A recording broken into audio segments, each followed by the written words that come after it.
Guys দেখুন, এটা আমাদের বেল গাছ, অনেক বেল হয়েছে। আর এই ঝড়ের মৌসুমে আমার এই একটা বেল আছে যেটা ফেটে গেছে। দেখুন, এখনো ঠিক করে পোক্ত হয়নি, কিন্তু আমি এটা নিয়ে নেব, অন্তত খাওয়া যাবে। এটা আমি ছিঁড়তে পারছি না। গাইস, জয় শ্রীরাম। গাইস হয়নি, গাইস হচ্ছে না। জয় শ্রীরাম। গাইস হচ্ছে না, গাইস গাইস এটা হচ্ছে না। So I am leaving it hair.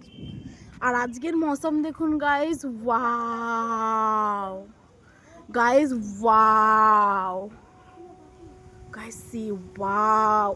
Ignore this person. Wow, so beautiful. Wow, এই যে আমার বাগান, এটা আমি সম্পূর্ণ আমি করেছি। এটা আমার বাগান, এই যে সম্পূর্ণ আমার। গাইস আমি এখনো চেষ্টা চালাচ্ছি। ওকে গাইস, দু হাতে। গাইস দেখুন কি সুন্দর। গাইস এখানে ফেটে গেছে। এটা আমি আপনাকে খুলে দেখাবো, ভেঙে দেখাবো। এটা নেব তো। জয়া উঠে দাঁড়াতে পারে নাকি দেখি, উঠে দাঁড়াতে দেখি।